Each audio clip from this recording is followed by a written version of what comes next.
órdenes son merecedoras para ser obedecidas.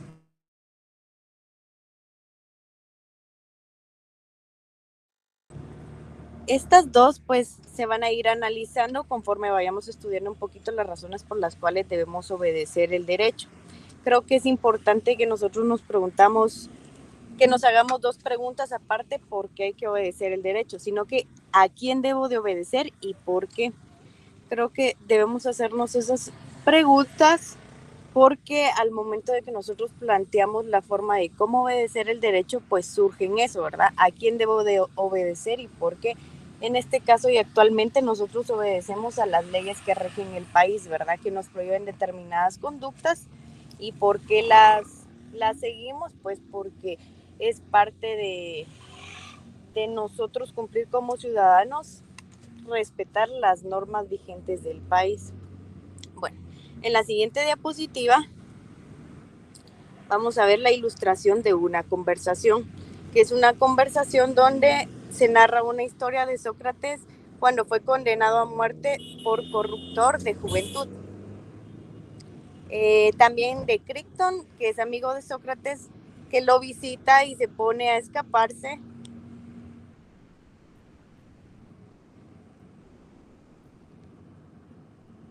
Y pues voy a necesitar el apoyo de dos de ustedes para que puedan hacer esta conversación. Bueno, vamos a dramatizar.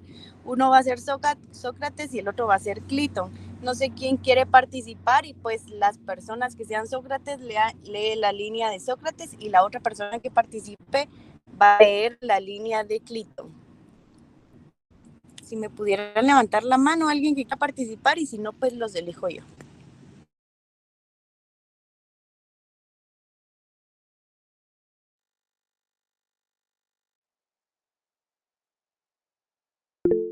¿Sí me están escuchando todos? A ver, tengo ya a la compañerita María Fernanda Valdés. ¿Alguien más?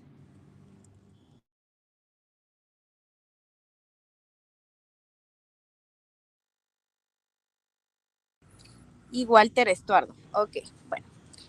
Son dos diapositivas en las que se contiene la plática que tiene Sócrates y Cliton y la compañerita María Fernanda va a ser la que va a iniciar la conversación y luego la continúa el compañero Walter Estuardo. Les doy el tiempo a ustedes para que puedan realizar esta conversación de forma dramatizada. Yo le ayudo, solo que no sé cómo qué parte es la que tengo que decir. No dice como esta persona esto, esta persona esto. O solo leo. Ok, no. Mira, como ahí es como una plática, entonces usted va a mencionar las partes de Sócrates. Sócrates es el que inicia, que es lo que realiza la primera pregunta y responde Clito. Entonces así se van a ir. Usted va a hacer las preguntas y las responde Walter. Muy bien. Gracias. Okay. Ok. ¿Y qué diríamos si las leyes dijeran? ¿Es esto lo que convinimos tú y nosotras? ¿O más bien convinimos permanecer fieles en las decisiones judiciales que la ciudad determinase? Si nos extrañamos de sus palabras, quizás dijeran: Sócrates, no te extrañes de nuestras palabras, y responde: tú, ¿qué tan acostumbrado estás a servirte de preguntas y respuestas?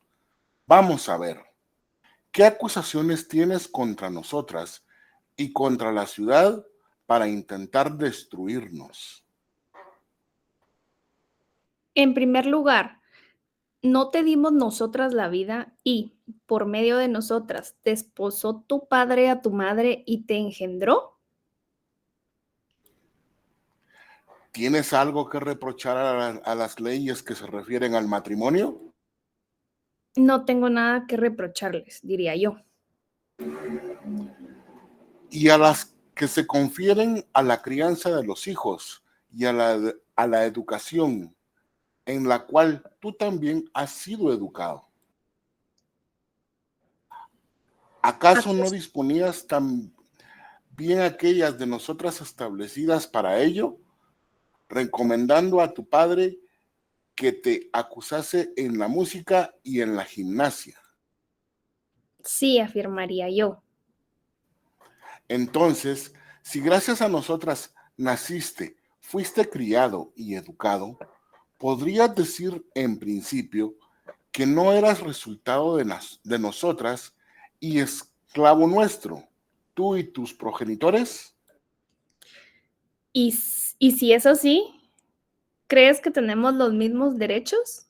¿Y es justo que tú nos hagas lo mismo que nosotras intentamos hacerte? Pues sin duda, tus derechos no serían iguales respecto a tu padre y a tu dueño, si lo tuvieras, de manera que pudieras responderles haciendo lo mismo que ellos te hicieran, insultando si fueras insultado, golpeando si fueras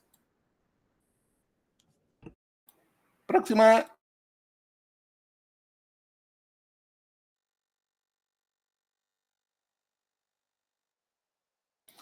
golpeado y otras muchas cosas de este estilo.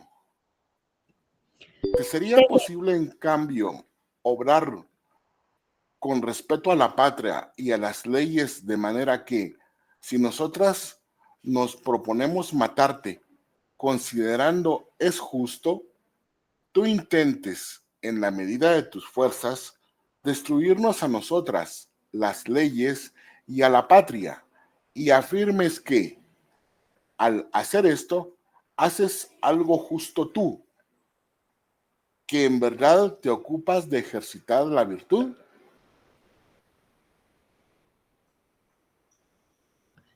¿Acaso eres tan sabio que se te escapa que merece la patria más honor que la madre, el padre y todos los antepasados, y que es más venerable y más sagrada y digna de la mayor estima entre los dioses y entre los hombres de juicio? Y que hay que respetar y obedecer y halagar más a la patria si se irrita que al padre, y que hay que persuadirla o obedecerla en lo que ella mande, y que si manda sufrir algo hay que soportarlo con mansedumbre, ya sea ser azotado como ser encarcelado, o ir a la guerra para ser herido o morir, y que hay que hacer esto porque es lo justo y que no hay que ceder ni retroceder ni abandonar el puesto de batalla, sino que incluso en la guerra y en la cárcel y en todo lugar hay que hacer lo que mande la patria y la ciudad, o persuadirla de lo que es justo por naturaleza, y que no es piadoso maltratar a la madre y al padre, pero menos piadoso aún es maltratar a la patria. ¿Qué dirías a esto, Citrón? ¿Dicen las leyes la verdad o no? Platón 10-11. Muchas gracias, compañeritos. Bueno, esta prácticamente era uno de los diálogos que en los tiempos de antes pues tenían para ellos cuestionarse de qué manera obedecer el derecho, si estaba bien obedecerlo, y pues para que ustedes vayan entendiendo conforme a la historia cómo ellos se planteaban y cómo veían ellos la forma de obedecer el derecho. Muchas gracias por participar y no sé si me pueden enviar en el chat su nombre completo y carnet. Ahora voy a continuar con la clase. Gracias, Lick. Gracias a ustedes. Bueno, para Sócrates, a él se debía la obediencia a la ley totalmente. Él decía de que se debía de obedecer la ley. Y ya que esto, según él, pues plasmaba 4 situaciones, ¿verdad? La primera era que entre la polis y el ciudadano hay un convenio libre, tácito, conforme al cual debe respeto a la ley y al cambio de protección y seguridad que brinda a todos. La segunda, las leyes del Estado sirven para organizar la vida individual y colectiva. Sin la ley no sería posible la familia, el matrimonio, la educación, la cultura, entre otros. Otra de las que nos menciona Sócrates, pues es el desconocimiento de la ley, podía traer como resultado el caos y la supervisión de toda la ciudad.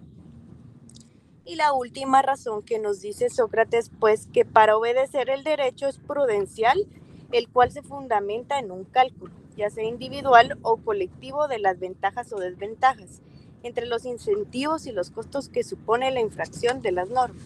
Bueno, en resumen es que para Sócrates, para obedecer el derecho tienen que existir leyes. Si no existen leyes, pues no se puede obedecer el derecho. Él plasmaba que la frase del derecho iba todo enfocado a las leyes, ya sean individuales, colectivas, o si había un convenio, tenía que haber leyes, si no, no se podía obedecer la palabra del derecho. Es como que si él suponiera que en lugar de leyes tuviera todos los documentos que se firmaran para obedecer algo, se llamara derecho. Ahora pues les voy a mencionar también unas razones para obedecer al derecho. Entre estas razones que son importantes están 4, que es la política, las morales, las jurídicas y prudenciales. Vamos a leer un poquito de las políticas, pues la obediencia para defender determinados valores como el orden, paz, seguridad jurídica, también para evitar escándalos y trastornos, para cumplir con nuestro padre el contrato social, para resguardar el respeto hacia la persona, especialmente por parte de los ciudadanos. Otra razón sería las morales, para ser justas conforme a los principios morales. La tercera sería jurídica, por un deber absoluto e incondicional de obediencia, por un hábito de obediencia. Y por último serían las prudenciales, que es para evitar un mal. En estas se podría aplicar sanción, represalias, incertidumbre a mayor represión. Se recuerdan que en la clase anterior yo les explicaba respecto a los contratos sociales, que los contratos sociales en ese entonces eran un documento que ellos firmaban donde se comprometían a no realizar ciertas acciones. Prácticamente no había una ley que rigiera todo, sino que algo que si yo le pertenecía a una persona, yo me comprometía a cumplir eso para obedecerle. Entonces, pues al momento de ellos venir y poder crear leyes, en ese entonces tenían que razonar todas estas situaciones que yo les mencioné, políticas, morales, jurídicas y prudenciales, para poder crear leyes, acuerdos o convenios que sean acorde a los ciudadanos, ¿verdad? Y que ellos puedan obedecer el derecho. También vamos a hablar otro poquito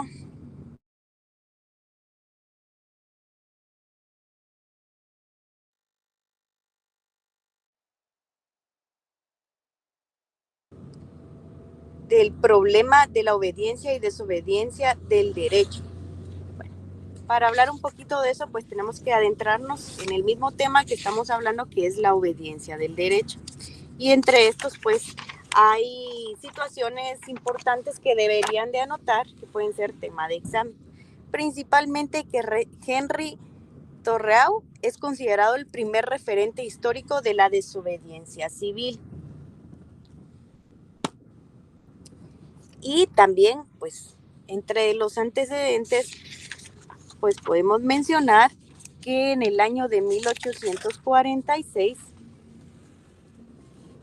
se negó a pagar impuestos al gobierno de Estados Unidos de nuestra según un desacuerdo de esclavitud y en la guerra contra México. Dispuso que lo deseable no es que se cultive el respeto, sino que exista una ley justa y que la única obligación que tiene como derecho de asumir la persona es la de hacer en cada momento justo. Entonces, este personaje que les mencionó, Henry, pues es conocido no solo por ser el primer referente, sino porque fue el primero que se negó a pagar impuestos. En ese entonces me imagino que eran unos impuestos excesivos, que eran totalmente negativos y no acorde a la capacidad, podríamos decir, económica de las personas. También este personaje señaló que el respeto excesivo a la ley es lo que ha causado que muchos vayan hacia la guerra en contra de su voluntad, de su conciencia y de su sentido común, sujetos de una empresa condenable a pesar de ser partidarios de la paz. Bueno, Henry Torreau pues era de la idea de que si las leyes principalmente tenían que estar bien, ¿verdad? Y tenían que ser razonables con lo que anteriormente les decía, político, jurídico, moral.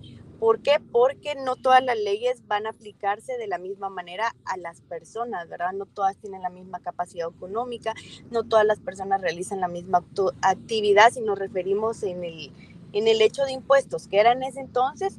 Entonces él por eso se negaba a eso, ¿verdad? Porque él veía que a veces era injusto, a veces pues algunas personas por conocer a más de alguien le cobraban menos y pues no a todos se le aplicaba, ¿verdad? No es como hoy en día, si ponemos de ejemplo a los procesos penales, no a todos les dan sentencias conmutables y con la cantidad de pagar de 5 por día, sino que les dan cantidades más altas sin ni siquiera venir y analizar la capacidad económica de las personas, ¿verdad? Que considero que es fundamental analizar la capacidad económica para, independientemente de cualquier proceso en derecho que sea, porque de qué manera pagaría la persona, ¿verdad? Y ya al momento de analizar una capacidad económica, pues ya podemos hablar ya sea de temas civiles, de cómo pagar una deuda, o pues de cómo pagar una multa en caso de alguna sentencia, o pues inclusive aquí entran todo el tema de cómo pagar esas multas que impone la Contraloría, ¿verdad?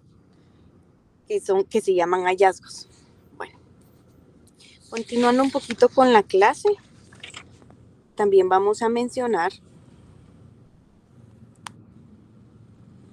a Howard Zinn. Cuando hablamos de Howard Zinn, pues Howard Zinn señala que la desobediencia civil no es el problema, sino que precisamente la obediencia civil es el problema.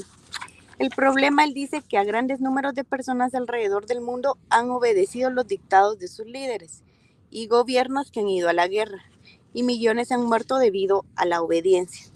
Continúa diciendo que el problema es que las personas son obedientes alrededor del mundo frente a la pobreza, al hambre, no voy a decir esta palabra, a la guerra y a la crueldad. Bueno, esto es a lo que me refiero. Muchas leyes en muchos casos pues son injustas, ¿verdad? Y a lo largo de la historia, pues anteriormente no han sido leyes justas totalmente. Pero nosotros como ciudadanos o cuando pertenecemos a algún territorio debemos de obedecerlas y cumplirlas. Aunque no estén de acuerdo a nosotros, aunque no sean justas, hay que cumplirlas. Y si uno no las cumple, pues uno ya sea recae en una sanción, o pues en ese entonces cuando a los jóvenes se los llevaban a la guerra y pues no les tocaba más que obedecer y no los dejaban desarrollarse como personas, estudiantes o profesionales, ¿verdad? Entonces a esto se refiere precisamente Howard Zinn, de que existen leyes injustas, pero realmente la desobediencia civil no es el problema, sino que la obediencia civil y pues la mala redacción de leyes que se han habido a lo largo de la historia, ¿verdad? También, nos hacemos la pregunta que venimos estudiando desde el principio, que es, ¿debemos obedecer el derecho? Pues como nos señala Hernán Ortiz Rivas, salvo algunos anarquistas, no se discute la obediencia del derecho. Sin embargo, las preguntas que siempre nos realizamos y que venimos estudiando desde hace 2 clases anteriores es, ¿a quién debo de obedecer y por qué? El derecho debe obedecerse por razones políticas, morales y jurídicas. Esta sería la respuesta de las 2 preguntas. Y se debe obedecer a quien tiene legitimidad para emitir las órdenes. Bueno, si nosotros analizando lo que yo vengo repitiéndoles y lo que está actualmente, pues nosotros las leyes se crean por razones políticas, morales o jurídicas. Es muy difícil, a veces se crean leyes en beneficio pues a las personas, pero la mayoría son políticas. Entonces debemos de obedecer a las personas que emiten las leyes porque ya son prácticamente, estamos bajo su régimen, ¿verdad? Y si hacemos una actividad totalmente contraria, pues ya entraríamos ya sea en una actividad ilícita o estaríamos incumpliendo de alguna manera unas normas. No obstante, también podemos observar que la obediencia al derecho no es automática, sino que interactúan diversos elementos que ya les mencionaba, políticos, morales, jurídicos y prudenciales, ya que es generalmente aceptado que la obediencia al derecho es posible solo si su entorno democrático, legítimo, justo, abierto y libre, en donde se garantizan los derechos humanos, lo que implica la posibilidad de la desobediencia al derecho donde no se encuentran estos elementos. Por ejemplo, cabe mencionar también que es importante que, si ponemos de ejemplo a nuestro país, hay muchos lugares aledaños, comunidades que no tienen conocimiento de las leyes, no tienen conocimiento de ese artículo en específico, si no estoy mal, que está en la ley del organismo judicial, de que no, o sea, no se puede alegar que una persona no tenga conocimiento de una ley para no aplicársela. Se le va a aplicar aunque tenga o no conocimiento.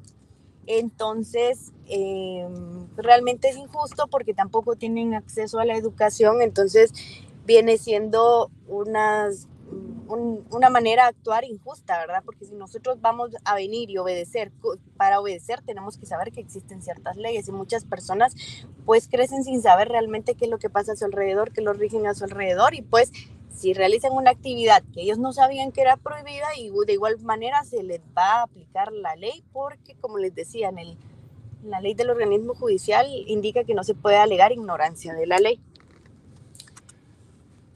También, pues Gregorio Perces Barba Martínez nos habla que la falta de razones que justifican la obediencia son razones que a su vez justifican la desobediencia. Creo que hablando también de este tema es importante que nosotros sepamos la desobediencia civil, de cómo empezó esta rama, ¿verdad? Entonces, pues la desobediencia civil tiene sus antecedentes principalmente en la trama literaria Antigonia de Sófocles, que es 496 años antes de Cristo y 406 años de Cristo. Aquí nos menciona en la desobediencia civil que Torreu, que es el que les había indicado anteriormente, que es el primer referente histórico de la desobediencia civil, quien sienta sus bases, y él habla que la justificación del rechazo público consistente, colectivo y pacífico al acatar las leyes y políticas gubernamentales consideradas injustas o inmorales. Otro referente muy importante de la desobediencia civil es Mahatma Gandhi, quien nació en 1869 y falleció en 1948, quien reacciona ante las fuerzas colonialistas inglesas de la India, llamando a la desobediencia civil y construyendo una teoría conocida como Satyagraha. La desobediencia al derecho se manifiesta de diversas formas.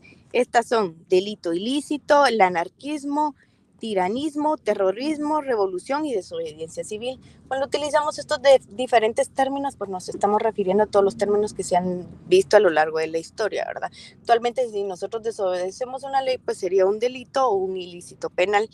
Anteriormente, pues se miraba el tiranismo, se miraba el terrorismo también, que hubo un tiempo y también en algunos países que se ve el terrorismo, y pues las revoluciones que han habido a lo largo de la historia es prácticamente una desobediencia civil. Vamos a mencionar también un poquito de lo que nos hablaba Gandhi, que es importante que lo sepamos. Pues para Gandhi, él nos decía que si un gobierno comete una injusticia grave, el ciudadano tiene que retirarle su colaboración en todo o en parte, impidiendo que los dirigentes cometan sus fechorías. Señala que cuando un grupo en poder haga daño a una nación, cada uno de los ciudadanos tiene la obligación de retirarle su apoyo, y si la injusticia es intolerable, es un derecho y un deber de toda nación y de todo individuo someterse a ella. Sin embargo, una característica central de la desobediencia civil de Gandhi es la no violencia. La desobediencia, para que sea civil, tiene que ser sincera, respetuosa, mesurada, exenta todo recelo, tiene que apoyarse en principios muy sólidos, no verse nunca sometida a caprichos y sobre todo no dejar que se dicte nunca el odio y rencor. Que podemos mencionar un ejemplo respecto a lo que nos decía Gandhi. Por ejemplo, la situación que vivimos el año pasado respecto a la elección de presidentes, pues creo que una manera viable para nosotros como ciudadanos decir que no estamos de acuerdo es manifestar, pero manifestar no significa atentar contra el patrimonio de nuestro país. Eso ahí estamos entrando ya en actividades violentas, ilícitas. No, nosotros podemos venir y no estar conformes y demostrarnos con marchas, inclusive bloqueos, pero no con violencia, no destruyendo. Creo que hubo una etapa del año pasado donde destruyeron parte de zona 1. Entonces, realmente hasta aquí nadie sabe qué personas fueron, si son personas enviadas, si fueron personas de los manifestantes. Muchos comentarios hay y mucho se habló de eso, pero esa no es una manera correcta de reaccionar, porque nosotros estaríamos acabando con nuestro patrimonio de nuestro país, y eso no es amar a nuestro país, eso es destruirlo. Si nosotros los amamos es cuando nosotros venimos y manifestamos de forma no violenta. aunque algunas personas pues no se hayan ido a sus cargos y toda la situación que se dio, pero de alguna manera somos escuchados. Y siempre considero yo que la mejor manera de venir y poder solucionar algo no es reaccionar de una forma violenta, así como lo dice Gandhi, sino que de una forma sincera, honesta. Es, si lo vemos como tema personal, pues hablar con la otra persona sobre qué le molesta o no. Y pues si entramos un poquito al tema del derecho, al momento de aplicarlo a la filosofía del derecho, pues podríamos poner de ejemplo cuando se da una audiencia y pues llega el momento de conciliar, previo a iniciar el proceso, ¿verdad? Hablando se entiende qué es lo que quiere la parte agraviada y qué es lo que puede dar la parte, en este caso, que cometió el error. Entonces, pues es una forma, considero yo, más sana, tranquila de poder resolver situaciones. Entonces Gandhi miraba ese aspecto de cómo evitar la desobediencia civil. También tenemos a otra persona muy conocida que es Martin Luther King. Martin Luther King nació en 1929 y falleció en 1968, que es otro personaje muy importante en la construcción del concepto de desobediencia civil. En este caso, la desobediencia civil fue para defender los derechos humanos de los negros americanos.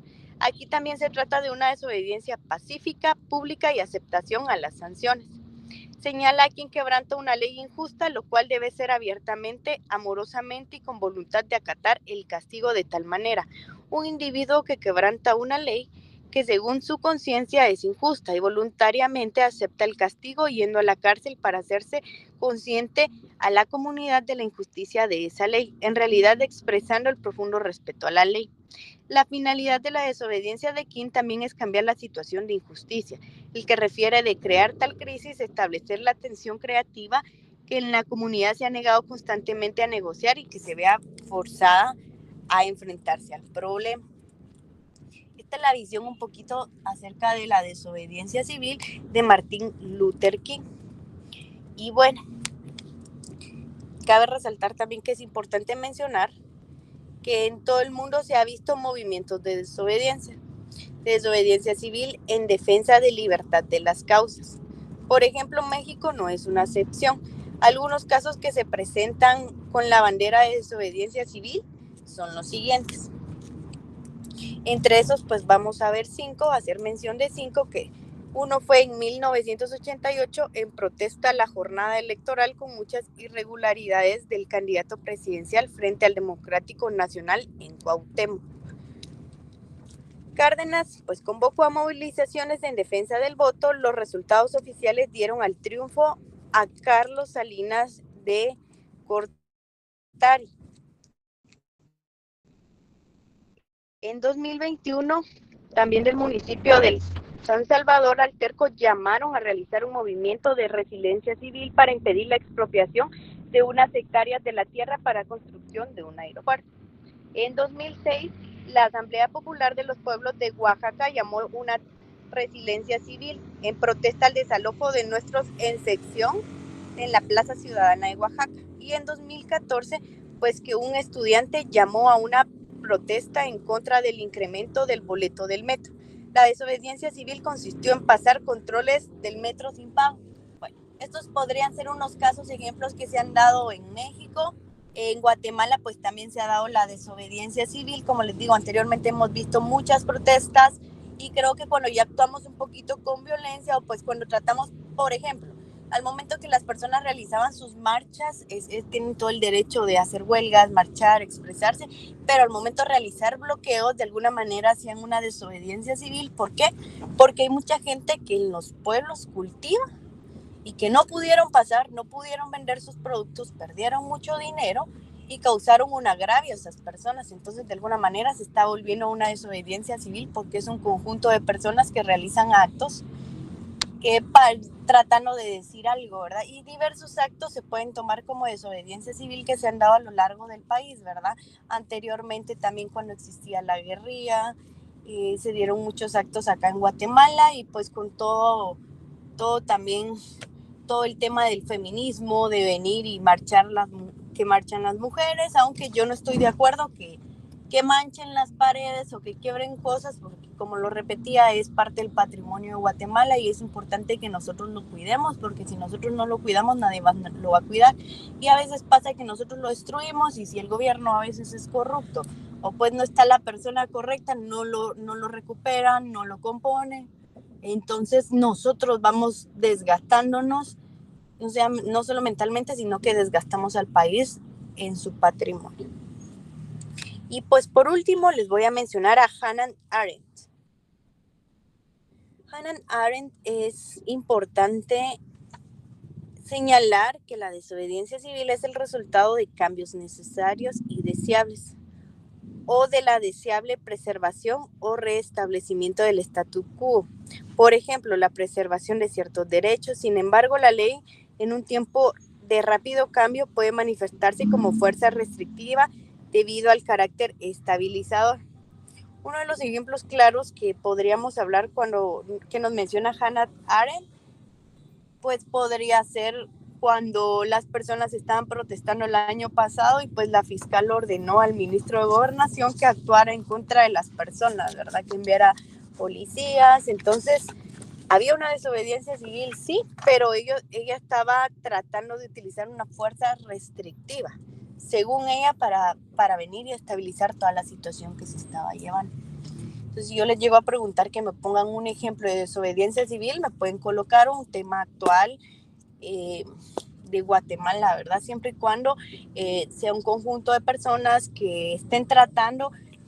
Quiero que nos enfoquemos un poquito en desobediencia civil sin usar violencia, porque muchas personas que manifestaron no usaron violencia, solo hubieron bloqueos, y creo que, como les mencionaba, es importante no usar violencia, sino que actuar de la manera más tranquila y pues siempre expresando qué es con lo que no estamos conformes. Y bueno, compañeros, a los que están presentes el día de hoy, ahorita les voy a publicar las notas.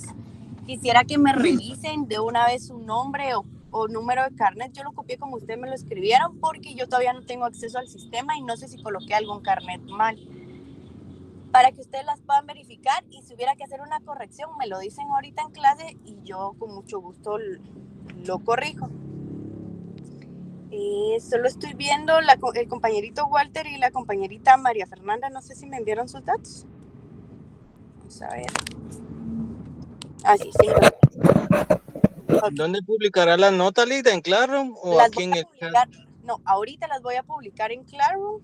Los que se conectaron en clase, pues las van a ver ahorita. Los que no, pues de plano, cuando les llegue la notificación. Quiero que me revisen sus datos, que me digan si sus números de carnet están bien. También les quería decir de que el día martes vamos a analizar diferentes casos posibles que van a ser tema de evaluación, y que es importante que estén presentes, ¿verdad? Para que me logren entender, porque si ustedes están ahí, me logran entender, van a realizar un muy buen examen. Hay notas que sí están bajas y sí los insto a estudiar. Los puntos referentes extras a los que llevaron la ley de ética profesional y los que han participado en clase, pues eso los voy a asignar hasta el segundo parcial. Entonces ahorita voy a publicar y no sé si me verifican sus datos, al menos los que están acá en sesión conmigo, y que me puedan indicar si coloqué algún número de carnet mal para poder realizar la corrección. Ya acabo de publicar las notas, no sé si ya les aparecen a todos para que puedan revisar.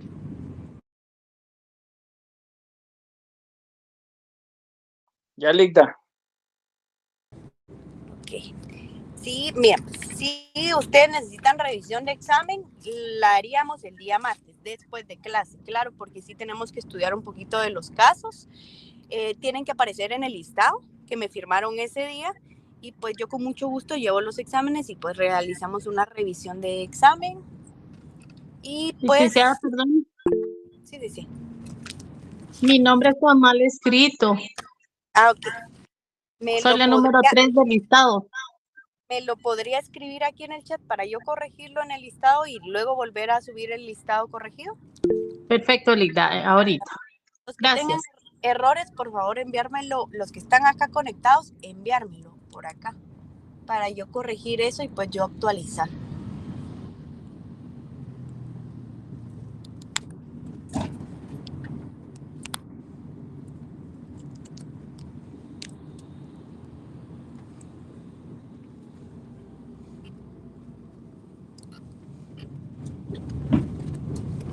A Karen Yasmín no le escribí bien el nombre. Tampoco. Fíjese, licenciada, que yo solo tengo la S. La mía es Yasmín con Z. Y Ah, solo sería eso, pero de ahí con la nota estoy bien.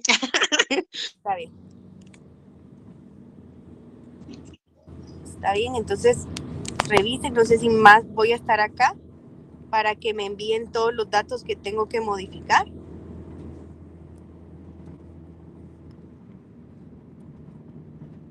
A Aníbal también le tengo que modificar el nombre. Sí, licenciada, solo el nombre Aníbal está mal. Ok, pueden verificar si su número de carnet está bien, porque yo habían unos números que no entendía muy bien cómo me los escribían y yo solo los coloqué como aparecen ahí.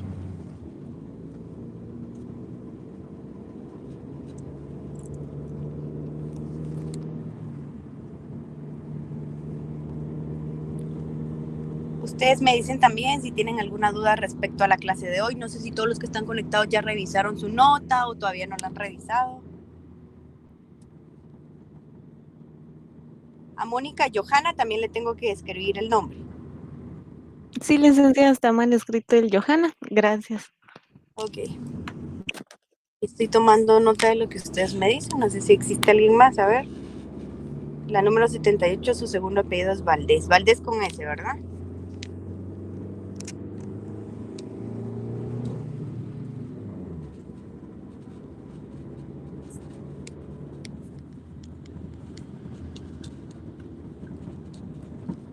No importa lo que tengan, tilde o lo que sea, pues ya ustedes me indican ahí.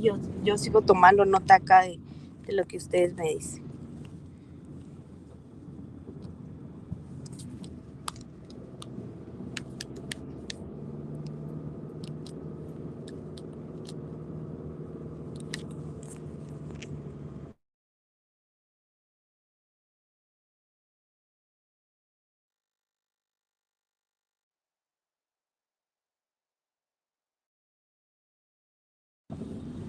No sé si alguien más tiene una duda o alguien más necesita que le escriba bien su nombre. A ver, me escribió ahorita Catherine y Philip. Buenas noches, licenciada. Yo también puse que estoy en la línea 5, solo falta la C en el primer nombre de Jacqueline. Me lo podría enviar por mensajito. No, ya me lo puse. Sí, ya. Gracias, licenciada, muy amable.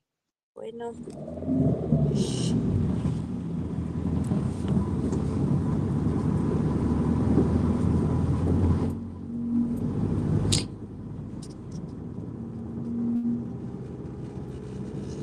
Javier es con X. Ok. Número 60, Raúl Llévate. Ok.